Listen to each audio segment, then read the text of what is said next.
Chapter 041. Myriad Clashing Motives. The start of the newest loop differed little from the previous one.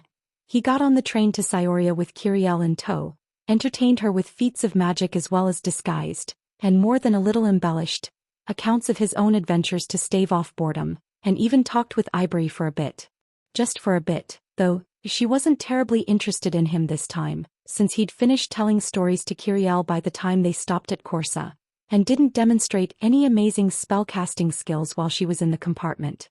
"Here we are," said Zorian, stepping off the train and helping Kiriel finagle her luggage through the train wagon door. It was kind of cute how she insisted she would carry her luggage on her own, but he knew from previous restarts that this resolution wouldn't last very long. Well, whatever, he'd let her live in denial for now. "Welcome to Cyoria, dearest sister." "I'm your only sister," she shot back, curious eyes looking around the massive train station she found herself in. "You know I'm telling the truth then," Zorian said blandly. Kiriel ignored him in favor of studying the colorful storefronts, the huge clock hanging from the train station ceiling, and the flowing masses of people milling around the place. Truth be told, she handled the sight a lot better than Zorian had when he disembarked in Cyoria for the first time ever. "Big," she concluded eventually. "Cyoria is a big city and an important transport hub," said Zorian simply. "They get lots of traffic. Do you mind if we look around for a bit?" Kiriel asked. "You mean browse some stores for interesting trinkets?" Zorian guessed. She pouted at him. "Sure, we can do that.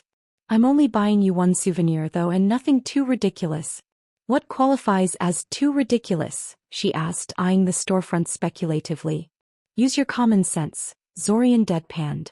Like, how was he getting into a definition game with her? "And if I'm not sure about something," she prompted. "Ask," he immediately fired back. He could probably buy anything she set her eyes on, especially considering he was about to get a massive cash infusion in a few days, but he didn't think it a good idea to encourage her excesses like that. Kiriel had never been very keen on restraint to begin with, and he shuddered to think what would happen if he decided to pander to her whims too much. For the next hour and a half, Zorian simply followed Kiriel around as she flitted from one store to another like a drunken butterfly, following no pattern he could discern. Then again, he didn't really invest much thought into figuring it out. He mostly spent his time practicing his mind sense, trying to process the information he was getting about the crowds around them.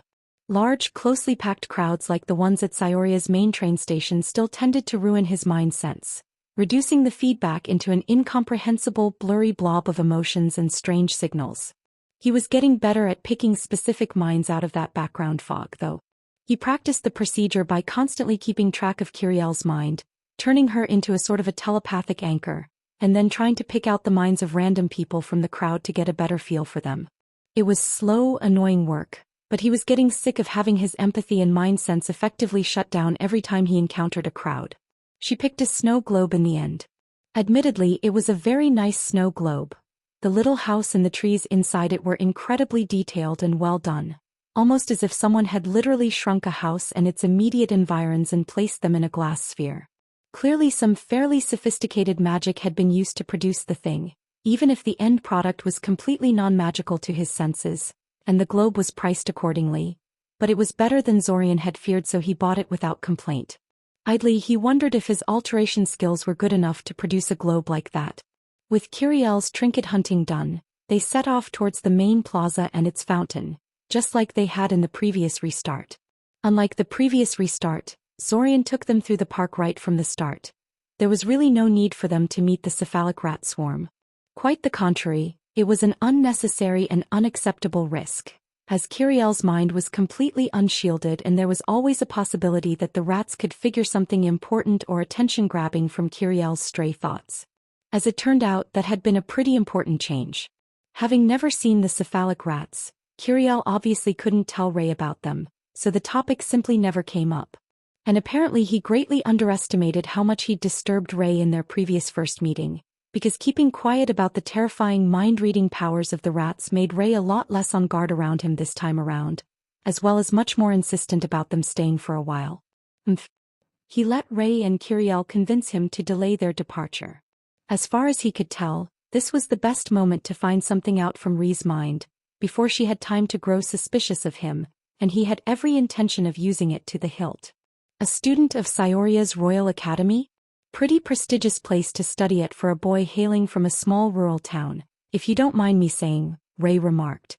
Not that there is anything wrong with being from a small rural town, we're from one ourselves after all. But doesn't Scioria's Royal Academy accept only the very talented or the very well-connected? Guessed Zorian. It was what most people who weren't personally involved with the institution thought after all. Seeing Ray nod in agreement, he continued. Not really. The admission process is a combination of how well you do on the entrance exams, whether you receive a recommendation from a member of the academy staff or someone else suitably famous, and whether denying you admission would offend someone particularly powerful and influential. Basically, so long as you can pay the admission fee and do well enough in the entrance exams, you are guaranteed to get in. Is that how you got in? Ray asked curiously. I was in the top 50 based on exam results, said Zorian proudly. He was 48th, but he wasn't going to mention that. Brother is plenty talented, Kiriel said suddenly. But, they probably also accepted him because of our brother Daimen. At least that's what Mother said happened. What? Asked Zorian flatly. Kiriel stammered. Please don't be mad because Mother told me not to tell you this because you would get mad at me, but Mother said you and Fortov were only accepted so easily because Daimen got so big and successful. Daimen had nothing to do with it, Zorian said, grinding his teeth in annoyance. I achieved good enough results that my admission had never been in question. Mother is, like usual, ascribing everything good in the world to Daimen and lumping me with that lout Fortov in order to dash. I believe you, Mr. Kaczynski, Ray interrupted him. Calm down. There is no reason to jump down your little sister's throat like that. Right, sorry, Zorian said with a little bit more bitterness than he intended. There was a short, awkward silence for a few seconds. Great. Real smooth there, Zorian. Damn it, why did he let this get under his skin like that? So, I'm assuming your brother is that Daimen Kaczynski? Ray asked finally. The famous one? Yes, Zorian sighed. The famous one. Wait, your other brother is famous? Nochka asked Kiriel innocently. What for? Things, Kiriel shrugged uncomfortably, saying nothing else on the topic. Probably trying not to upset him further by continuing the discussion. Daimen is an adventuring archaeologist, Zorian said, doing his best to suppress his annoyance with the whole thing. He leads expeditions to dangerous areas in search of lost artifacts and ruins. Or even rare plants and magical creatures, even though that should technically be outside the purview of archaeology. He has been very successful in this, so he gets a lot of attention from people. It was an incomplete explanation, yes, but not really misleading or anything. Hopefully it would suffice. I haven't heard anything about him for more than a year now, Ray remarked. He's in Koth, Zorian said. Apparently he found something very important in the jungle, but he's been very secretive about it. I'm sure you'll hear all about it when he finally deigns to unveil it to the world. Thankfully, the topic of conversation shifted away from Daimen at that point. Zorian decided to take advantage of the somewhat personal nature of Rhee's questions to ask about their personal details. Her story was functionally identical to what she told him in the previous restart, but her surface thoughts were far easier to read this time, what with her not being primed to defend her secrets from a swarm of thought-sharing, mind-reading rats. Her surface thoughts told him an interesting story. For one thing, Saw was not a cat shifter. Only Ray and Nochka were. Ray had been a criminal, but then she met Saw and decided to leave that life behind to be with him. How romantic. Except that neither Rhee's former associates nor the rest of the townsfolk were willing to let Ray forget what her past was. So the family packed up their things and left to somewhere where nobody knew who they were and where they could start anew. Where Nochka could grow up without her mother's past sabotaging her at every turn. Damn, he was really starting to get mad about what the cult of the World Dragon had in store for them. He didn't think he could just coldly watch as Nochka's parents are murdered and she herself kidnapped. Though thinking about it now, it wasn't such a problem in this particular restart. His memory reading was nowhere near good enough yet to get much out of high-ranking cultists, even if he could track them down by following Nochka's movements. And who said he was even capable of preventing her kidnapping in the first place? It wasn't like he had a foolproof plan to stop it, after all. If the kidnapping proceeded under some different schedule than the one in the previous restart, he'd basically have to monitor the Sashel family day and night to intercept it. He decided to put his original plan on hold for now and see how things developed. Who knows, Maybe the last restart was a fluke and kidnapping Nochka wasn't something the cultists routinely did in every loop. He would have to put some kind of tracker on her just in case, though. By the time they were done talking, the rain had already started falling outside. Ray tried to argue that they should wait for a while until it lessened, but Zorian knew that wasn't happening for quite a while and refused. He enveloped himself and Kiriel in a weather shield to block the rain and bid the Sashel family goodbye. He considered it a proof of his growing skill and mana reserves that his shield held strong for the entire length of their journey, letting them arrive at Amaya's place completely dry and unwinded. Break. The next few days were fairly routine. He went to Nyazov Dveri to get himself plenty of crystallized mana, sold said crystals in various stores in Syoria for large amounts of cash, accepted Taven's offer of joining her team in running monster-killing missions and tested whether his stored notebooks had survived the restart. They had. With the start of classes on Monday, however, Zorian decided to go out of his comfort zone a little and initiate contact with one of his classmates. Specifically Rainy. He was currently investigating shifters after all, and she was supposed to be a wolf shifter herself. Maybe she knew some crucial information? It didn't hurt to ask. There was one big obvious problem with his idea, however. Rainy got a lot of love confessions and date invitations from her many love-stricken fans, and would probably assume his attempt to talk to her was just more of the same. And she was not interested in love and dating. She made that very clear over the years. How could he ensure his attempt to talk to her wouldn't be misunderstood? He agonized for an entire day over which method of approach he should use, before deciding he was being stupid. So what if she got the wrong idea when he asked to talk to her? Though she categorically rejected every man who tried to court her, her rejections had always been polite and non-violent to his knowledge. Except for that one time she punched a guy in the face, but everyone who was there agreed that guy got a little grabbier than was proper. Bottom line was he could just approach her directly before class and ask for a talk, and the worst that could happen was that she could tell him to get lost without hearing him out. Hardly the end of the world, and with the time loop in place he would have a chance to try again in the next restart with a different approach. The worst didn't happen though. When Zorian asked to talk to her after class, Rainy simply gave a little sigh and spared a lingering glance at the ceiling, as if asking the gods what she had done to deserve this, before agreeing to his request. The class came and went, and the classroom gradually emptied of people until only Zorian, Rainy and Kiana were left. Why was Kiana there? Hell if Zorian knew, but her presence was clearly not unintended by Rainy, so he opted not to say anything. Did Kiana know about her friend being a shifter? If not, then broaching the topic in front of her was probably not something Rainy would appreciate. How annoying. Sorry about this, Rainy said. I know you probably wanted this to be private, but Kiana insisted on staying behind too, and well, she shrugged helplessly. She sounded honestly apologetic about it, and if he were incapable of sensing people's emotions, he would have probably believed her too. He gave Kiana a glance and she quickly straightened her posture and fixed a small scowl on her face. Probably trying to look intimidating or something. Her real emotions were a mix of boredom and impatience, though she probably considered the entire thing a massive chore. Zorian almost cracked a smile at the whole setup. The funny thing was that if he was going to ask anyone out, it would probably be Kiana, not Rainy. He'd kind of had his eyes on her before he'd gotten stuck in this whole time loop business, in an idle, daydreaming sort of way. If he remembered correctly, Zack caught him staring at her once in that fateful first restart. A part of him wanted to ask Kiana out right now just to see how the two of them would react to such a development. But no, that would only be amusing for a short while and he would have to live with all the created drama for the rest of the month. Besides, his reasons for liking Kiana were extremely shallow and based entirely around her looks. He felt she was just as beautiful as Rainy and preferred her black hair to Rainy's red. That was it, really.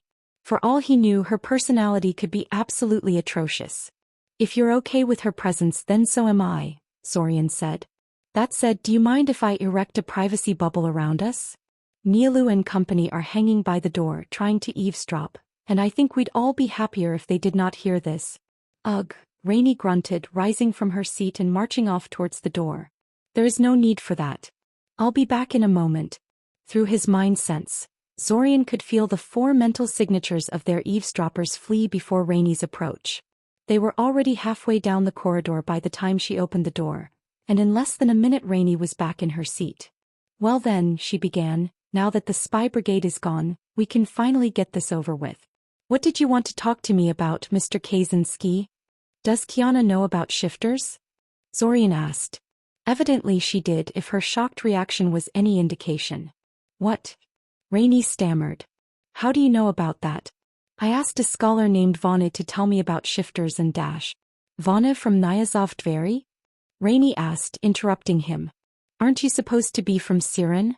I am, Zorian confirmed. That doesn't mean I am forbidden from visiting Nyazov Dveri on occasion. I have friends there.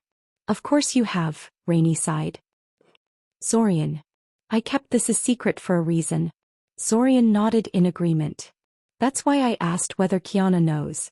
I know, Kiana piped in, crossing her arms in front of her. And I'll be charitable and assume you'll keep it a secret just as I have despite being friends with that blabbermouth Benesek. So what exactly do you want from Rainey anyway? I made acquaintances with a couple of cat shifters, and I wanted to hear an opinion of another shifter about some things related to that, said Zorian. I figured I'd ask Rainey first and see if she was willing to answer some questions. There was a brief silence as both girls digested this. This is way too heavy of a topic for a free period, Rainey decided. Our next class is about to start soon. Well yes, agreed Zorian. It doesn't have to be now.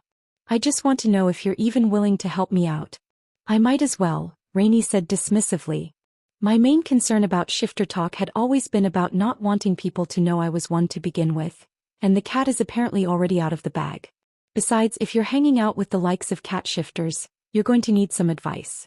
No offense to your new acquaintances, but cat shifters tend to be unsavory characters. I did hear some rumors about that, Zorian admitted. So how is this going to work, then? I don't know, Rainey admitted. I'm going to have to think about it. You've ambushed me out of nowhere with this. I'll get back to you when I figure out a time and place. Don't contact us, we'll contact you, Kiana summarized. And then they were out of time and ended the meeting in favor of rushing to the next class. Overall, Zorian was pleased with the outcome. Even if the looks and whispers of his classmates signified they had noticed the interaction and that the resulting fallout had yet to be determined. Break. Rainey didn't seem to be in a hurry to organize a meeting with him after their talk, but Zorian didn't hold it against her. It was nothing urgent and he had plenty of things to busy himself with in the meantime. Currently that meant combing the Arania settlement for any hints regarding where they kept their treasury. He wasn't having much luck yet, but then again he didn't expect to be lucky so soon. It would be a pretty terrible secret treasury if all it took was a single day of dedicated searching to track it down. Zorian wandered the tunnels of the settlement, his mind sense straining in an attempt to detect some surviving Arania hiding somewhere. He didn't find any. The Iranian settlement was a silent tomb, unmoving corpses of giant spiders scattered throughout its expanse and undisturbed by scavengers due to the wards the Arania had placed on it. Occasionally his mind sense detected a mental signature, but it inevitably turned out to be some dungeon denizen trying to sneak past the wards of the settlement or one of the few surviving male Arania. Not that the latter were wholly useless. Though subsapient, they were still representative of what the Arania were like, and didn't have the mental defenses that female Arania did. Zorian made sure to capture each one he encountered so he could read their minds for information about the location of the treasury. More out of desire to practice his memory reading on something related to Arania than out of any real hope that they knew something. Though he had to say the males were a lot smarter than Zorian had thought they would be, considering what he'd been told by the female Arania.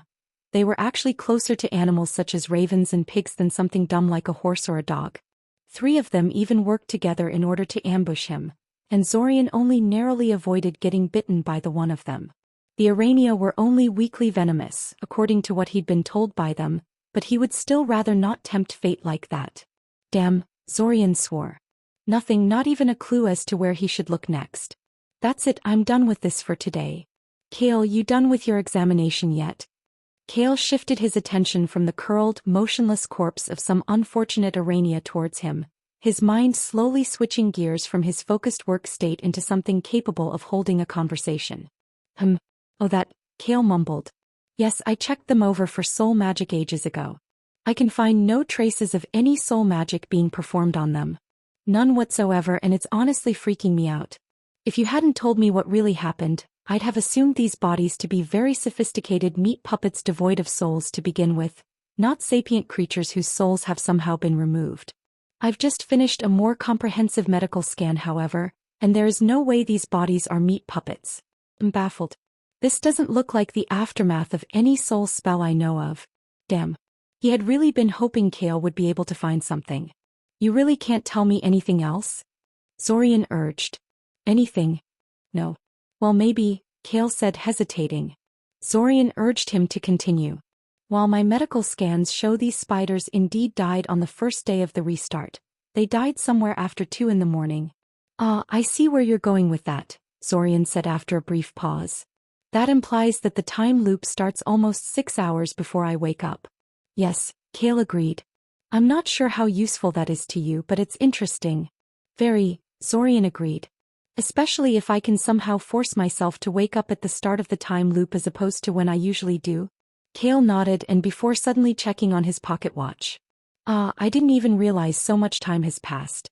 I promised Kana I would take her to the park today. Do you think we could dash? Yes, Zorian preemptively agreed. That's why I interrupted you in the first place. I've had enough of this place for one day. Just gather your things and I'll recall us back to the basement. 5 minutes later, Kale and Zorian were teleported back to Amaya's basement. Or rather, the large stone that served as an anchor for Zorian's recall spell.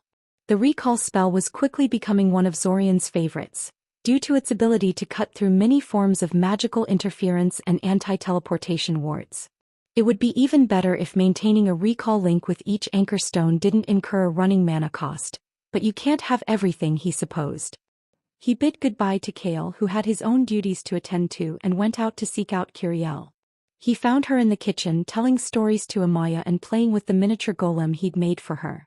Amusingly, no one in the house seemed to realize just how much money and skill it took to create that thing. It was just a fancy magical doll to them and they barely gave it a second's thought. To Zorian, though, that little golem was very special for one simple reason. He had created the blueprint for it in the previous restart. Although Zorian had spent a lot of time in the restarts messing with spell formula and magic item creation, the truth was that he had been somewhat reluctant to truly sink a lot of his time into the field because he had to effectively recreate his designs purely from memory with every restart. While that was good in a sense, as it forced him to reevaluate and refine his designs each time instead of relying on tried-and-true designs, the fact of the matter was that it slowed things down to a crawl whenever he was forced to recreate everything from scratch over and over again. He had effectively been limited to fairly simple projects, but now that he could actually transfer notebooks across restarts, he was freed of these limitations and could truly start advancing in the field. He greeted Amaya, announcing his return, and then turned to his little sister. "Hello, Kiri," he greeted. "Are you ready for your magic lesson?" "Yes," she agreed enthusiastically. "So does that mean you read the first 3 chapters of that book I gave you?" Zorian asked. Yeah, she agreed much less enthusiastically than before. I may have skipped a few parts." Zorian gave her a knowing look. He had a feeling that if he quizzed her on what she read, he would find she skipped far more than a few parts. "All right," he said, putting a small black cube on the table in front of them. "This here is the mana absorption cube. Its function is very simple. It will absorb any mana you let out, after which the carved lines you see on its surface will begin to glow. It sounds useless, but beginner mages like yourself have trouble sensing their own mana flow, and thus cannot really determine whether their efforts are achieving any results. This will help keep you on target. Later, when you start extruding mana out of your body reliably, we can move on to purposely feeding mana into the cube in order to build greater control." Kiriel took the cube carefully into her hands as if afraid it was going to bite her, and started tracing the lines carved into its surface with her fingers.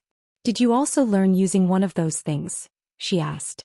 "I thought that was done using one of those glass balls you brought home after your second year?" "I did, but I discovered those things aren't really the best tool for the job," Zorian said. "They're mass-produced with an eye for price instead of maximum effectiveness. That cube you're holding in your hand is a bit better than that." "Oh," she said, giving him a surprised look. "Was it expensive?" Well, technically Zorian had produced that cube on his own, but the materials he used weren't exactly cheap. "Yes, but don't worry about it," he said dismissively. "I don't mind spending money on this so long as you actually take your lessons seriously." "And Kiriel?" "Yeah?" she asked curiously. "You really need to actually read those 3 chapters for our next lesson, and I'd appreciate if you didn't lie to me like that in the future," he said. At least she had the decency to blush in response. The first week of the restart was a pretty big success in Zorian's eyes. True, he never did manage to find the Iranian treasury, but everything else was going along nicely. Red Robe had once again neglected to give any information to the invaders, so they were stumbling around just as badly as they had in the previous restart. This was the second time in a row that he had done that, and that was taking into account just the restarts that Zorian knew about. It had probably started way earlier than this. Did Red Robe completely give up on supporting the invasion after their confrontation? That was more than a little strange, considering how dedicated he'd been about helping them out before. Maybe he supported the invasion primarily as a way to keep Zack busy with something and mask the aftershocks of his own actions? So, the fact that he revealed himself to Zack would kind of make such trickery pointless. Regardless of the reason, Red Robe's absence made things very convenient for Zorian. The moment he realized Red Robe was once again ignoring the invaders, he immediately launched a series of raids on the known invaders and their cultist allies. He found nothing new yet, but every memory dive he did made him one step closer to opening the Matriarch's memory packet, so he considered himself successful there regardless. He also scouted a couple of the emergency resource caches that he'd found in the last restart, and even looted a particularly badly defended one. That particular cache held nothing except a large quantity of unlabeled potion bottles, which was slightly disappointing. He handed them off to Kale to see if he could figure out what they were and find a use for them. He'd feel bad about taking advantage of the Morlock boy so much, except that Kale actually seemed enthusiastic about all the work Zorian was sending his way, so Zorian figured it was okay. His monster hunts with Taven were more successful this time around as well, since he had knowledge of where the monster nests and main migration routes were from his previous restarts. Taven was ecstatic at their results, though Zorian had noticed her giving him some strange looks when she thought he wasn't paying attention. Did she somehow realize how improbable his claim of divining the locations of the monsters was? Well, no matter, since she never actually confronted him about it, he decided to continue using his foreknowledge to improve results of the hunts and deal with the fallout when and if it came. His quest for getting himself a better library pass was also going along nicely, even though it was still in the beginning stages. The method he chose was extremely simple. He hung around the library entrance during its busiest hours and covertly scanned the minds of everyone who entered and left, looking for people with higher passes who weren't regular visitors of the library. After all, while the Academy was stingy about giving higher authorizations to its students, actual holders of higher authorizations weren't exactly rare. Plenty of mages had them, and few of them were using them with any degree of regularity. If he chose his target correctly, they would never even realize their library pass had gone missing. And hopefully, the library would also never realize the holder of the card was not the same person whose name was printed on it. The crowning achievement of this week, however, was the session with Svim he was currently attending. Svim was usually extremely punctual about their sessions, ending them at exactly their mandated time, no more no less. Today, however, Zorian had been so good about meeting his ridiculous demands that Svim decided to quietly extend their session beyond their allotted time. Zorian said nothing, simply continuing his endless repetition of the tasks Svim gave him, but internally he was smiling. Even if Svim retained his stony facade, the fact he decided to break off from his usual routine told Zorian that he was definitely making progress in unnerving his annoying mentor. Unfortunately, as much as he'd like to see how long Svim intended to keep him here if he did not complain, Zorian had other obligations to fulfill today. A training session with someone else, you say? Svim asked curiously. And what, pray tell, is this training session about to trump the meeting with your mentor in importance? It's something Professor Zalady arranged for me, Zorian said, invoking the authority of another teacher. I'm meeting another student so we can practice our mind magic together. Svim stared at him for a second. If Zorian had expected some kind of shock at his admission, or a requested confirmation that yes, he indeed meant mind magic, he was disappointed. Svim just stared at him for a bit, tapped his finger on the table once and then reached some kind of decision. Why have you not notified me of this sooner? He asked. I meant no offense, sir, Zorian assured him smoothly. It's just that this was our first meeting and you immediately had me start with shaping exercises when I entered the room. I felt it would be imprudent to interrupt your lesson for such an ultimately irrelevant detail. Humph. And you say you're practicing with another student? The blind teaching the blind, Svim said, shaking his head in disapproval. He then made a dismissive gesture with his hand, shooing him away. Well then. Go. I'm not going to keep you from your duties. Thank you, sir, Zorian said, rising from his seat. I am to see you on next Friday then? No, come see me on Monday after classes, Svim said. I need to see this mind magic of yours in action before I can plan for our next session. Now this he did not expect. Was Svim implying he could help him develop his mind magic somehow? He did have a very good mental shield, admittedly, but Zorian was still skeptical that the man could help him in that regard. And he was also more than a little baffled that Svim was even willing to help with that, even if it did turn out that he was some kind of mind magic expert. He thought the man was all about the shaping exercises and other basics. Deciding he was going to have to wait till Monday to see what Svim had in mind, Zorian left the man's office and went off to meet Tinami for their mind magic practice. While he technically did not know he was meeting Tinami in particular, but considering that the setup was largely the same as it was the last time around, he told Ilsa about his mind magic and requested a practice partner. He didn't think the identity of the other student was that much of a mystery. And indeed, when he arrived at the assigned classroom, he found Tinami already there, waiting for him. You are the other mind mage? Tinami asked incredulously. Yes, he answered telepathically, causing her to flinch in shock. She narrowed her eyes at him in response. You're late, she complained. Sorry, he apologized. Svim unexpectedly decided to extend our tutoring session beyond bounds. I only managed to get out of it a few minutes ago. You chose Svim as your mentor? Tinami asked. Why? I live in Siren, Zorian explained. That's pretty far from Saioria. By the time Ilsa managed to get to me, all the other mentors had filled their quotas and Svim was the only one left. Is he as bad as they say? She asked. He had me do shaping exercises for 2 hours straight today. Ouch. Okay, I guess that justifies being a few minutes late, she admitted. We should probably reschedule our future meetings, just in case this keeps happening. Probably, Zorian agreed. Not even he knew what Svim would choose to do next, and he had lived through this month many times by now. Anything important I should know before we start? Just like the last time they did this, Tinami was largely interested in practicing her telepathy and ability to read surface thoughts.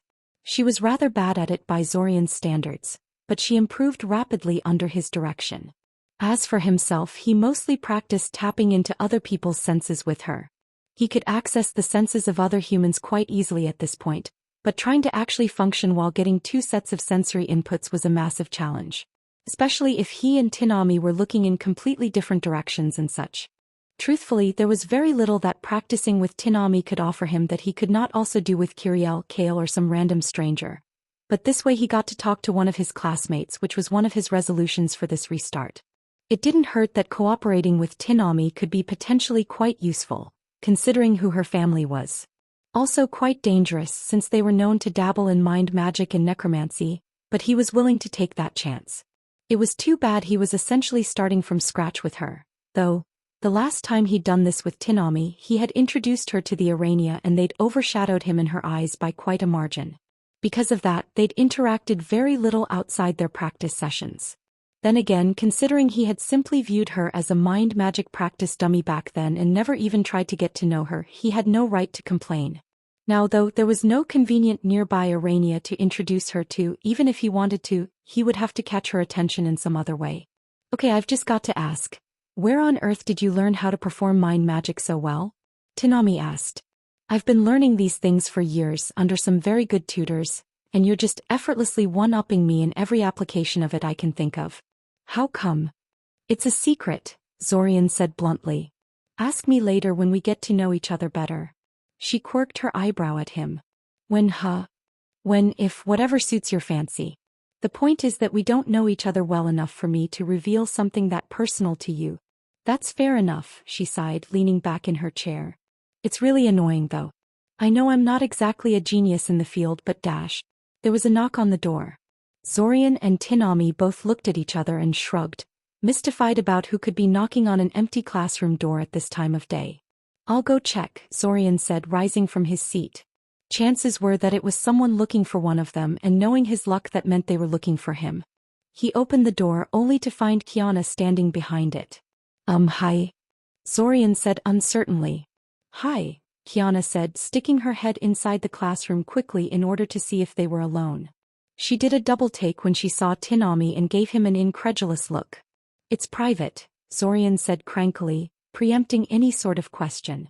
He stepped out of the classroom and closed the door behind him so they could have some semblance of privacy while they talked. I didn't say anything, she said, raising her hands in front of her defensively. I just came to tell you that Rainy has finally decided to meet with you again.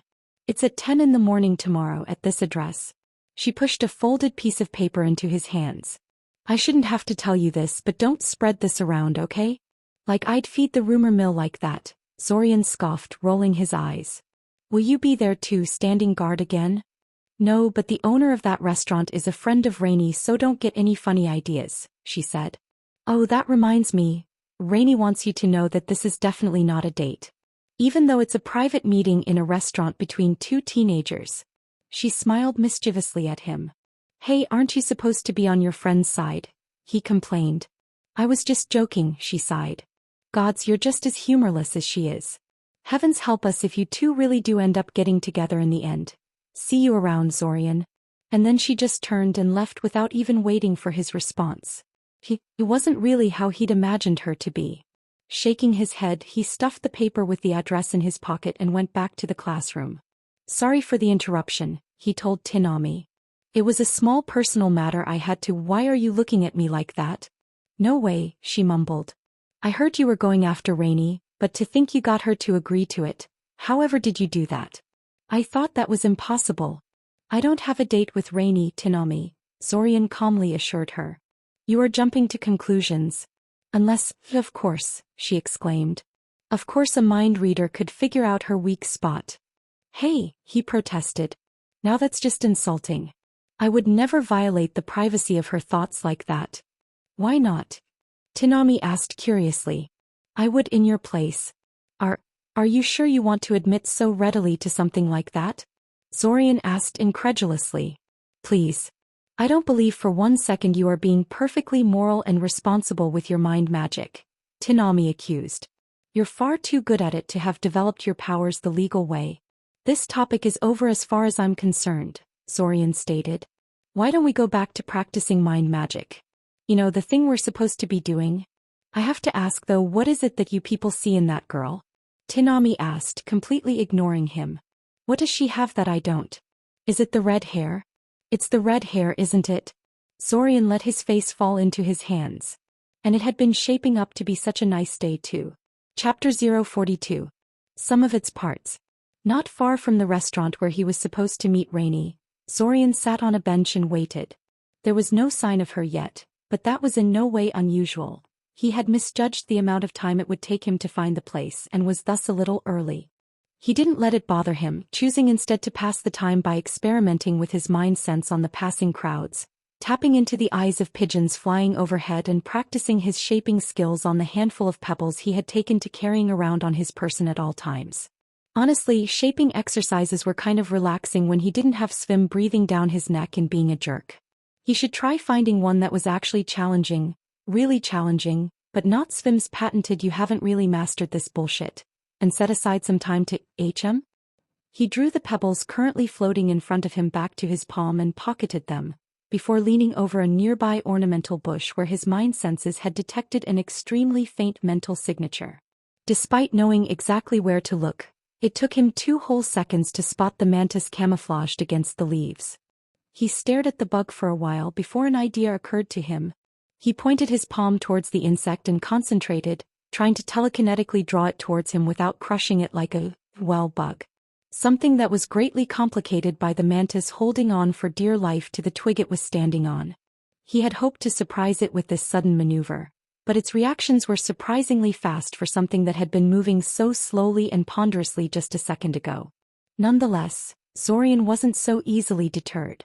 5 minutes later he had finally managed to detach the mantis from the twig without hurting it and was levitating it in front of him. The mantis twisted and flailed around in the air, clearly unhappy with its predicament, but Zorian had established too firm a hold on it for his telekinetic control to lapse just from that. At least until the mantis decided it was finished with this annoyance, then suddenly unfurled its wings and flew off. Oh right, mantises can fly if they need to. He totally forgot about that. Shrugging, he focused on his mind sense for a moment, checking if Rainey had arrived yet. She had. She was still hidden by the nearby building from where he was standing, but her mental signature was unmistakable. He set off in the direction of the restaurant and was soon back at the entrance, trying not to stare at the street corner he knew she was going to emerge from. When she did finally round the corner, however, she stopped in her tracks and just sort of stared at him in apprehension instead of coming over to meet him. Honestly, what was up with that? He already agreed with her that it wasn't a date, so what was she apprehensive about? He accidentally turned in her direction, pretended he'd just noticed her and gave her a little wave. She stopped stalling and came over to greet him properly. "Sorry if I'm cutting it a little close," she said. "With most people I know, it's a miracle if they're only 10 minutes late, so I've learned not to be too early to this sort of stuff." "You didn't wait long, did you?" "It was a bit of a wait," admitted Zorian. "But to be fair, I was rather early." "Don't worry about it, I found things to amuse myself with." "Oh," she asked. "And what would that be if you're willing to share?" "Nothing too interesting. I was just doing some shaping exercises," said Zorian, retrieving the pebbles from his pocket and making them float in a rotating ring above his palm. "Silly, I know, but it passes the time." Rainey stared at the rotating ring of pebbles for a second before shaking her head, mumbling something unintelligible and motioning for him to follow her into the restaurant. He returned the pebbles to his pocket and hurried after her. The moment he stepped inside the dining hall of the restaurant, he understood the reason behind the restaurant's somewhat unusual name. Fearsome catfish, indeed. Hanging from the ceiling of the dining room was a preserved body of a massive catfish, big enough to swallow a grown man whole. An interesting choice of ornamentation for a restaurant. Rainey seemed both amused and pleased that the taxidermically preserved trophy gave him pause for a moment. Although he only knew that because of his empathy, she neither reacted nor said anything to him as she led him to a nearby table where they took their seats. He half expected Rainey to order a plate full of meat, what with her being a wolf shifter and all. But she actually ordered a grilled trout and a plate of vegetables. He supposed he shouldn't be so quick to assume. Though speaking of assuming things, was he expected to pay for them both? His cynical side was saying yes, since her choice of meal was on the pricier side of things. But then again, she was the daughter of a tribal chief. Maybe she had plenty of money and this was perfectly normal for her. Maybe she'd be offended that he's trying to pay for her share of the food and think he's trying to court her after all. "It will take some time for the chefs to prepare the food," Rainey said. "Why don't you tell me about these cat shifters of yours while we wait?" Zorian scanned the other tables in the dining hall for any eavesdroppers. They were by no means the only people in the restaurant, and Zorian kind of thought this was way too public of a location to be having this sort of conversation. But it was mostly Rainey's secrets that were at stake here, so if she felt this was fine, then it was. None of the other diners were paying any attention to them, so at least there was that. He told her as much as he could without bringing up the invasion or information about Ree's background that he obviously shouldn't know about. Even so, he sincerely hoped that Rainey wouldn't want to speak with Ray after their talk, because he would almost certainly find himself in a bit of a hairy situation if that were to happen. He could scarcely explain how he came by some of his information without admitting he had spied upon the Satchel family in some fashion. "I don't think they intend to harm you in any way," Rainey said once he was done. "They wouldn't be willing to leave you alone with their daughter like that if they did, nor would they let her get attached to your little sister if they meant to make you into a target. Most cat shifters are dishonorable, but they don't target their own neighbors, friends, contacts and the like. They never make trouble in their own territory." Zorian had already known that the various shifter groups are by no means united, but it seemed they weren't even on particularly good terms either. Or at least Rainey's group didn't seem to like cat shifters much. "I'm guessing the cat and wolf shifters don't get along then," surmised Zorian. "We hardly ever interact with each other. Our relations are not bad because they're mostly non-existent," said Rainey. "I personally think they give the rest of the shifters a bad name, and I know I'm not the only one in my tribe with that opinion. You should watch yourself around your new friends. I know I just said earlier that they are not plotting against you, but that doesn't mean they're not dangerous. Cat shifters are rarely just cat shifters. They are the shifter group that has embraced Icosian magical traditions the most. They especially like to dabble in illusionism, mind magic, scrying, and other shady disciplines. I wouldn't put it past them to spy on you in some fashion." "I'll keep that in mind," Zorian nodded. "I'm curious, though, is that a general thing?" Do different shifter groups usually avoid each other? No, not at all, Rainey said, shaking her head. We try to maintain contact with other shifter groups, it's just that cat shifters are. Well, it's a long story and I can smell our meals coming. We'll talk more after we've eaten. She was right. The food was indeed brought over to their table not long after that. And Rainey was either very hungry or an extremely fast eater, because she scarfed down her meal in half an hour flat and then kept giving Zorian impatient looks while he ate his own food at a much more sedate pace. Rude. He refused to hurry up just because of her. All right, said Zorian eventually, setting his plate aside to signal that he was done eating. We were talking about shifter relations. Yeah, Rainey agreed. Well, the first thing you need to keep in mind is that the current image of shifters as some sort of weird mages living on the fringes of normal society is something very modern. Before the flood of Icosian refugees came to the continent and conquered everything, shifters didn't live on the fringes of anything, partly because the rest of the natives hated us and would have never allowed us to live near them, but also because we didn't have to. We had our own tribes and territories to live in. The other natives hated you so much? Zorian asked. Oh yes, Rainey confirmed. Even today the scattered remains of the original tribes that lived in the region, the people you collectively call Kusky, can't stand the sight of us. Thankfully for us, they have managed to thoroughly marginalize themselves over the years and no longer have any say in how shifters are treated. That's the good thing that came with the Icosian conquest. The Icosians didn't find shifters nearly as threatening or inhuman as the Altasian natives did. As far as they were concerned, we were just your typical group of over-specialized native mages that they hoped to absorb into their society. But, Zorian prompted. But their attempts to absorb us never quite succeeded properly, Rainey shrugged. We speak Icosian and follow the laws of the land, but most shifter groups have stubbornly clung on to every shred of autonomy and independence that we could. Wolf shifters were the most vocal and successful in that regard. Ah, I see, said Zorian, understanding. And since the cat shifters decided to discard their autonomy in favor of assimilating more closely into the rest of the population, you don't get along with each other. Yes, she sighed. We're not enemies, but they have completely rejected our politics and went their own separate ways. Both sides agree that they've got nothing to say to each other and avoid contact. Zorian hummed non-committally. Somehow he doubted that the wolf shifters really didn't consider cat shifters enemies. He'd buy the idea that the cat shifters really were apathetic over the issue, but the wolf shifters must be pretty bitter over the other side breaking ranks like that. They were just powerless to do anything about it. So how successful are cat shifters then? Zorian asked curiously. Very successful, Rainey admitted. Eldamar's government loves to point them out to shifter tribes worried about what would happen to them if they gave up on their traditional rights. It's why they are so reluctant to seriously crack down on them, despite their shady behavior. If the biggest success story of the shifter integration program comes under fire, it would likely cause all those other shifter tribes considering going down that path to back off and dig in harder. Right, totally not enemies. So if cat shifters were so very successful, doesn't it make sense to copy them to some degree? Zorian asked. I mean, I can understand not wanting to be criminals, but what stops you getting yourself some classical mages among your ranks? I'd be willing to bet their decision to acquire Icosian-style spellcasting had a lot to do with their success. What do you think I'm here for? Rainey asked him with a smile. Ah well, Zorian fumbled. While you're clearly training to be a classical mage, you are a rare exception from what I'm hearing, not the rule. Why is your tribe only sending someone to learn this now? Why not earlier? There is a reason why the shifter group most successful in adopting Icosian-style magic is also the group that cares the least for our traditional rights, she said. While the idea sounds simple in principle, in practice it amounts to opening a backdoor for the central government to influence the tribe.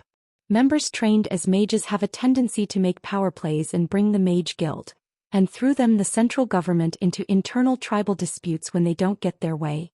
Ah, nodded Zorian in understanding. And the central government is all about abolishing autonomous groups like yours when given a chance. Yes, she agreed. Plus, the tribal elders are very traditional and often react badly if the new mage shows too many outside influences upon return. Many times the mage simply walked out of the tribe in disgust after a few years of clashing with them. So what changed to make you come here? Asked Zorian. A flash of indecipherable, but decidedly negative emotion welled up in the girl in front of him. Or is that too personal a question? It's not really, no, she said, scowling for a moment before schooling her features. She was annoyed at something, but she didn't seem to blame him for it. I guess there are two main reasons. Ever since the splintering of the old alliance, the centralization policies that characterized its twilight years have been somewhat discredited, lessening the pressure on shifter tribes to assimilate. This makes outsider-trained members less threatening to many in the tribe. On top of that, the recent colonization drive to the Sorokian highlands has many shifter tribes wary, since their lands are directly in the path of settlers. If a group of mages decides to settle inside of our borders, it is not at all certain we could get them to leave without asking the central government for help. Help for which they would demand concessions, Zorian guessed. Well, they are actually obliged to help us in that regard for free, Rainey said. It's their duty. But every time we fail to resolve problems ourselves, we weaken our authority and credibility. If we do it too much, our supposed autonomy will end up being only on paper. So it would be best if we had some of our own mages to handle things. Anyway, those two come together into a situation where the tribal leadership felt we had to acquire some mages of our own, and could afford the risk that comes with such attempts. Zorian nodded and spoke no more of the topic, even though he could tell there was more to it. It wasn't as though Rainey had lied to him. He detected no intent to deceive from his empathy, but there was clearly some factor she didn't want to discuss there. Something personal, he guessed. Something that made her angry and bitter at her tribe, which she otherwise spoke about with pride and reverence. He had a feeling that her coming to Cyoria was something of an exile. He asked her to give him a rundown of other shifter groups, and she jumped at the chance to change the topic to something else. Shifter politics were surprisingly complex. Aside from cat shifters, the raven and owl shifters had also fully abandoned their tribal roots in favor of assimilation into regular society. They were not quite as successful as cat shifters, but both were doing decently for themselves. The viper shifters had also tried to pursue that path, but theirs was not a successful story. They failed to integrate and were nearly wiped out when they launched a short-lived rebellion during the Splinter Wars.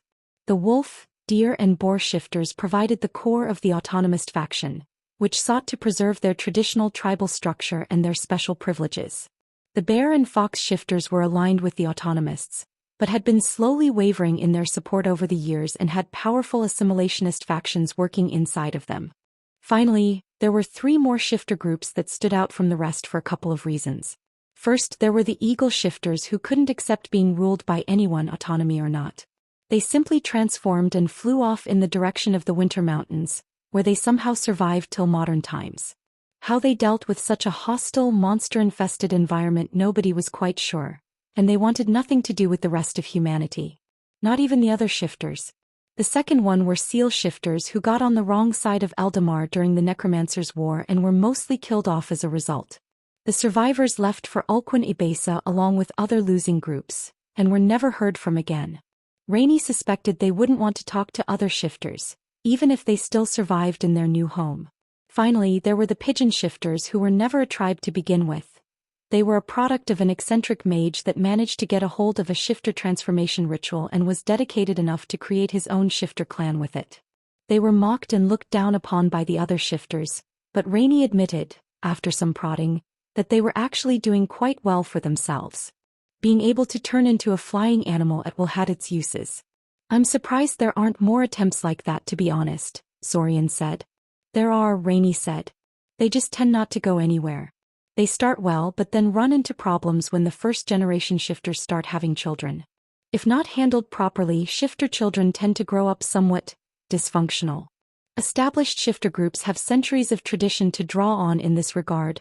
New, experimental shifters are stuck with no guidance and must tread with utmost care for the first few generations. Something that a lot of new shifters have no patience for. The conversation drifted away from the topic of shifters after that, shifting to a discussion of the recent monster invasion of the city and how it affected them. Zorian largely deflected Rainey's questions about what exactly he did in his team whenever they went hunting, as he suspected Rainey would be a lot less willing to just accept Zorian's implausibly high skills than Taven was, and she didn't push the issue too much. He was rather surprised how big of an effect the monster invasion had on her, though. Honestly, this whole monster crisis is making me very self-conscious, Rainey revealed. I was sent here to learn magic and become an asset to the tribe, and I thought I was doing fine in that regard. but now I know that many of my classmates are good enough to go after real dangers already and I'm not. I thought I was among the top of the class, but it seems that's true only academically. I don't like it. I should have been among those of you going out there to fight those things. He had no idea how to respond to that, so he just kept silent. The conversation died down after that and they went their separate ways. There was no mention of a second meeting, but she did mention he was welcome to ask her more questions if he thought of anything else. That was more of an approval than he'd expected to get, really. And yes, she did indeed expect him to pay for both of them. Break. Zorian turned his new library pass in his hands, idly studying the identification glyphs etched on its surface. The name on the pass was not his, of course, since he'd brazenly broken into someone's house and stolen it, but the chances he would get confronted over that were, surprisingly enough, negligible. As he quickly learned when he tried to use his new pass, the higher passes weren't just a slip of inert paper like his old one was. They were small wooden panels imprinted with a magical identification array of glyphs. To use them, one just had to walk up to the doors leading to the restricted section of the library, and then insert the panel into the depression next to the door. If the pass authorization was high enough to access that particular section, the door would unlock and the visitor could walk inside. No interaction with the librarians was necessary, and nobody asked to see his pass when he tested it, even after he'd spent several hours in the mind magic section. Honestly, he was feeling rather foolish at the moment. He expected the restricted sections to be guarded by some fiendish bit of security and identity checks around every corner, and instead he found a security system a child could break. If he knew it was this easy, he would have done this far earlier. As far as he could see, the only danger was that the man he'd stolen from might realize he'd been robbed, and Zorian really wasn't worried about that.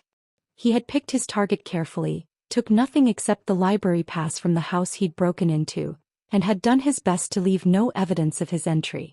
Even if the man suddenly started caring about the library pass he hadn't used for months and noticed it was missing, Zorian really doubted he would conclude somebody stole it. Who the hell breaks into people's houses in order to swipe their library passes?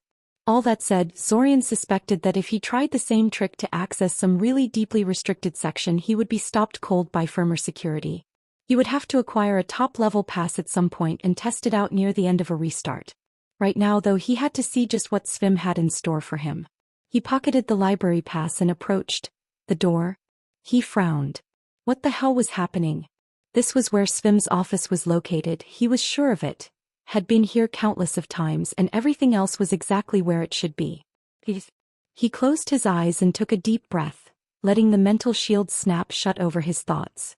The compulsion to ignore the door to Svim's office melted away, and his eyes finally stopped skimming over it like it didn't exist. No, now that he thought about it, it was more like he had dismissed it as irrelevant. As obviously not what he was looking for. If he'd been less sure of himself, who knows how long he would have looked for the door before figuring it out. Opening his eyes and forcing down his annoyance at Svim's antics, he knocked on the door and then immediately entered without waiting for permission to do so. He found Svim calmly staring at him, fingers steepled together. Pitiful, Svim declared. That such a crude trap managed to snare you even for a minute, shows how woefully unprepared you are for the dangers of mind magic. Yes, sir, agreed Zorian easily. He was too inured to Svim's attitude to really get worked up by it anymore. That is why I professed a desire for a training partner to Miss Zalati. Svim waved his hand through the air once, as if warding away a particularly annoying fly, wordlessly letting him know how little he thought of that idea. I understand from talking to Ilsa, that you are a natural mind mage, yes? Svim asked. It was apparently a rhetorical question, because he didn't wait for Zorian's response before continuing. It is commendable that you are trying to correct your deficiencies on your own initiative. Too many mages with such natural talents mistake their inborn advantage for actual mastery, wasting their potential and putting everyone around them at risk. Even themselves. Especially themselves. Wow, was that actual praise from Svim? Sadly, Svim continued, your attempt, much like the shaping skills you displayed at our session last Friday, falls embarrassingly short of achieving actually worthwhile results. It is up to me, as your mentor, to mold you into something resembling a competent and responsible spellcaster. Never mind. I see, he said somewhat sourly. Please forgive my impertinence, but I was not aware that you were an expert in mind magic.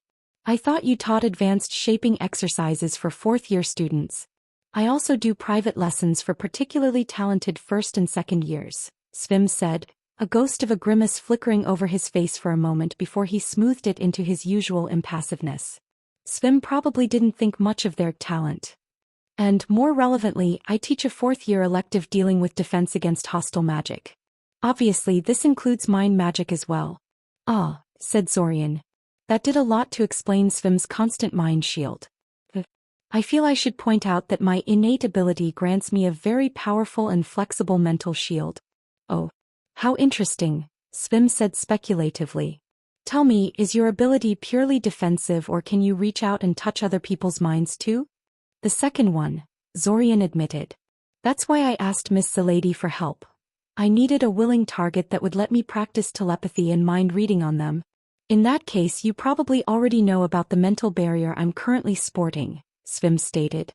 Well, yes, but not because I tried to access your mind or anything, Zorian lied. It's just that the base form of my talent is a passive form of empathy that tells me what other people are feeling, and I cannot sense anything from you. As far as I can tell, that only happens when they are shielding their mind somehow. I am certain that is the only reason why you know of it, and that you have never even entertained the thought of getting revenge on your insufferable mentor by taking a quick peek at his mind, Svim said indulgently. As it happens though, I want you to try and invade my mind. Please do your best to get past my mental barrier and tell me how it compares to your own. Oh, this was absolutely perfect. A chance to attack Svim and get away with it? How could he refuse? Still, as annoying as his mentor was, he didn't really want to hospitalize the man, so he didn't immediately launch the strongest mind spike he could form into his unprepared defenses. No, instead he first ran some light probing attacks to see if he could find any obvious imperfections. He couldn't, and then launched a quick succession of weak attacks to gauge the strength of Svim's shield. It was a very solid thing, comparable in strength to what Zorian and the Urania could create, which surprised him a great deal. On the other hand, that meant he didn't really have to hold back. He powered up his strongest, most focused mind spike and slammed it directly into the mental barrier. Though outwardly calm and composed, inwardly Zorian grinned in savage glee as he felt Svim's mental shield crack and buckle under his sudden onslaught. And then the moment passed and Svim's mental barrier immediately snapped back into place, as perfect and unyielding as it was at the start. Zorian's eyes involuntarily widened in shock. And no way, he repaired it? How? He wasn't a psychic, he was sure of it, and no spell he knew of could repair itself. Certainly not that quickly. Zorian couldn't fix his mind shield that quickly. Hell, the Urania he practiced with couldn't make their defenses snap back to an intact state that quickly. He launched 3 more powerful attacks in quick succession with the exact same result. The attacks did damage to Svim's mental barrier, but it was repaired so quickly and thoroughly that a lesser attacker could have been fooled into thinking it had never been damaged at all. He narrowed his eyes. No, he was not going to be foiled in this. Brute force wasn't working, but he hadn't been trained by the Urania for nothing. He had far more than that at his disposal. He started executing basic attack patterns taught to him by Mind Like Fire, treating Svim like a fellow psychic instead of a mage using a structured spell, and slowly the limits of Svim's defenses revealed themselves to him. For one thing, Svim did not seem to feel his probing attacks. Anything not strong enough to crack his mental barrier was effectively undetectable to him. Secondly, his barrier was completely uniform. He never reinforced a spot he was attacking, even if he repeatedly targeted the same place over and over again. When he next attacked, he did not use a powerful but momentary mind spike. He picked one part of Svim's mental shield and started crushing it. He didn't let up, and slowly it began to crack under his mental pressure. No repair was possible. His attack was overwhelming the shield's regeneration, widening the cracks and bringing it closer and closer to total collapse. He diverted a few tendrils of power from the main attack into the widening holes in Svim's defenses, causing the man to visibly flinch as telepathic forces seared his surface thoughts. "Stop," Svim ordered, raising his hand into the air in a halting gesture. Zorian immediately withdrew, letting Svim recreate his mental defenses and regain his composure. "Well," his mentor said, massaging his sinuses. "An afternoon headache, just what I needed today. I suppose that will teach me to tempt my students." Nonetheless, it was a fascinating experience. Less classical mind magic and more akin to something a memory moss, an azure sea hermit crab or a cephalic rat swarm would employ. That wasn't a spell you were using to shield your mind, was it? Zorian asked. No, it was not, Svim confirmed. It was unstructured magic, much like your own abilities. But how? Zorian asked. I can tell that you aren't, well, a natural mind mage like me. Mind magic shaping exercises, Svim said simply, as if that explained anything. There are shaping exercises for mind magic? Asked Zorian, surprised. There are shaping exercises for every field of magic, Svim said. They are essential for building a proper foundation around which you can base your spells. Right, stupid question. What he should be asking was how doing shaping exercises allowed Svim to do a reasonable impression of a full-blown psychic. He was a bit of a one-trick pony, but to be fair, it was a very nice trick. I was not aware that doing shaping exercises can give you unstructured magical abilities, Zorian remarked. Really? Svim asked him curiously. What did you think shaping exercises were, if not unstructured magical abilities? Do enough of related ones over the years, and they're bound to build up to something greater than the sum of its parts. In the case of mind magic, the ability to defend against it is so universally coveted that countless training regimens for gaining mental defenses have been devised over the centuries. What I displayed is not a common skill by any means, but is not particularly rare either. Zorian frowned. Come to think of it, a fair number of people he'd encountered in the past had some form of mental defense that didn't really feel like a structured spell. Alanik, for instance, as well as Ray. Zack also had some sort of mental shield, according to Spear of Resolve. One she did not feel comfortable tampering with. He really should have suspected something like this earlier. Can you also use telepathy and mind reading in an unstructured manner too? He asked Svim, acting on a hunch. Me personally, no. I've never had an interest in anything other than defending myself, Svim said. But if you're asking whether it's possible, the answer is yes, with caveats. It requires great dedication for rudimentary results. Such an aspirant would never be able to duplicate the attack you just casually did, for instance, even after a lifetime of honing their skills. He knew it. It was just like soul sight. Getting a reduced version of the ability that affects only yourself was doable with a lot of work, but reaching out and applying it to someone else was all but impossible. So, Svim said impatiently, breaking his contemplation. The comparison? Right. Your shield seems to give you far less feedback than mine does. It's too uniform in composition, and your response to attack is very predictable and exploitable for someone who knows what they're doing, said Zorian, relishing the chance to make Svim on the receiving end of criticism for a change. Svim simply nodded, giving no indication that his pride was wounded by the barrage. On the other hand, your shield has far fewer imperfections and you can repair it a lot faster than me. Well then, Svim said, leaning back on his chair. I guess we know what you'll be practicing today then, don't we? All right, said Zorian. He was fine with the idea, really. Improving his mental defenses was always welcome in his mind. How is that going to work, though? I don't think any classical mind spell can do much to me, barring surprise attacks like that trap you put on the door. Surprises come in many forms, Mr. Kaczynski, Svim said, reaching into his drawers and retrieving a spell rod, which he promptly pointed at Zorian's face. Allow me to demonstrate.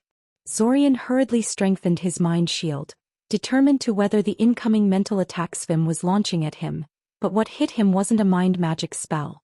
It was some sort of dispelling wave, and his mental shield evaporated upon contact with it like a raindrop hitting a burning oven. Then the knockout spell hit him. He resisted. He may have been stripped of his mental shield and caught off guard, but he was still an experienced mage and he went through Kieran's resistance training too. The relatively minor spell Svim used could not subdue him. But the point was made regardless. A proper mind mage, Svim said, would have reconstructed his shield before the second spell had been even cast. Zorian sighed. Of course they would have. Start over, he guessed.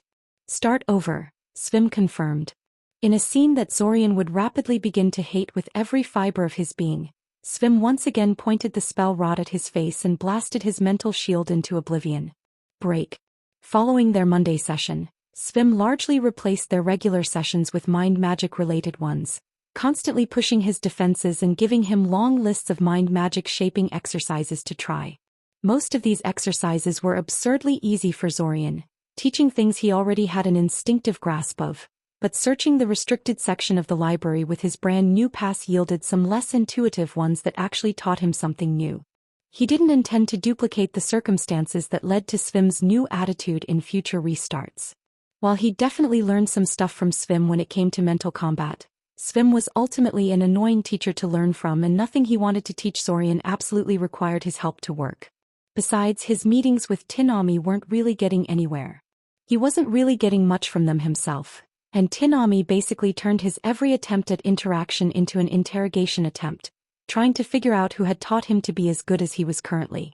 She also seemed to have blabbed about his meeting with Rainy, since everyone in class seemed to know about it when he came to the academy on Monday. Probably as revenge for refusing to answer her questions. In any case, that pretty much killed any sort of goodwill he may have had with Rainy. She accepted that he was not at fault when they talked later in the day, but she still didn't want to be seen anywhere near him after that. It was probably Benesek loudly congratulating him in front of the whole class that really screwed him over when it came to that. Why did he ever think that hanging around that guy was a good idea? Well, live and learn. Seeing how his social endeavors were in tatters for the rest of the restart, he focused his energies on finding the Iranian treasury, his personal experiments, and tracking down and interrogating the invaders.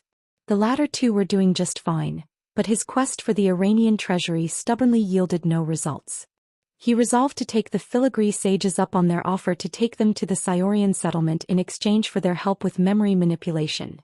Maybe Iranian explorers would be more successful than him, and more help with his memory reading skills was always welcome. He should also save the Yellow Cavern Guardians from their invader again, just in case they had something new to tell him now that he had some actual experience with mind reading under his belt. His invasion-related activities steadily continued as weeks passed, yielding no revolutionary results or critical revelations, but his memory reading skills were getting pretty good and he had found some interesting targets that might actually know something interesting. Unfortunately, his constant attacks had made the invaders cautious and paranoid, and everyone important was always armed and under tight security. Zorian didn't feel confident going after them under such conditions. He would go after them in a future restart, when they hadn't had the forewarning that he was coming for them. As the end of the restart approached, Zorian laid off the cultists a little, limiting himself to raiding their caches and monitoring their activities. The caches held no crucial clue or amazing treasure, but one of them did have a whole lot of cash, which Zorian intended to put to good use in future restarts, and the potion collection he stole at the start of the restart looked promising. Kale claimed he would need another restart to finish going through them, but some of them were clearly advanced combat potions that produced clouds of acidic vapor upon breaking, doused everything in unquenchable fire and similar effects. That sounded quite compatible with Zorian's fighting style in all honesty. And then several days before the summer festival, his spying effort finally gave him the alert he had been waiting for. The leadership of the Cult of the World Dragon issued an order to one of their low-ranking groups to kidnap Notchka. It wasn't the same team as it was the last time, nor was the kidnapping scheduled to occur on the same date it had in the previous restart, but his efforts had caught the order anyway. He ambushed them halfway to the Sashel family house, when they were still herding their giant centipedes through the sewers. His initial idea was to seize control of the centipedes and make them turn on their masters, making it look like they lost control of the beasts. Unfortunately, the mage controlling them knew what he was doing. The moment Zorian attempted to influence the minds of the monsters, he clamped down on his control over the centipedes and shouted a warning to the rest of the group that they were under attack. So Zorian used his backup plan and chucked one of the combat potions he recovered from their cache into their midst.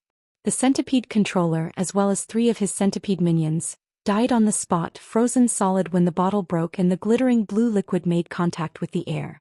Alas, that revealed his hiding spot, forcing him to shield himself from a barrage of offensive spells the 3 surviving cultists had started peppering him with. Fortunately, with no more controller mage to contest his control, the last centipede was child's play to commandeer. Before his 3 attackers had realized what was happening, the centipede's venomous fangs bit down on the leg of one of them, and they had to defend themselves from a danger in their own midst. They never stood a chance from that point on, though they had managed to kill the centipede before Zorian finished them off. His task done, he left the scene, wondering what the Cult of the World Dragon was going to do now that its plans had been foiled. Were they going to come after Notchka again with more resources this time? Just how important was she to them anyway? He supposed he would find out soon. Break. To Zorian's surprise, Notchka was never attacked after that. Instead, the cultists attacked another family the day after that. This time a rather prominent officer serving in Eldamar's military who happened to be one of those pigeon shifters that Rainey didn't think much of. The man and his wife were unharmed, but their 8-year-old son was kidnapped by their unknown assailants and no ransom demand had been issued. Unlike the cultists' attack on the Sashel family, this one garnered a great deal of attention from the newspapers and the authorities. After all, their new target wasn't just some random nobody, but a member of Eldamar's military. And they didn't bother with some flimsy monster attack setup this time, choosing instead to just barge in and kidnap a kid during the night. Quite a bit more attention-grabbing.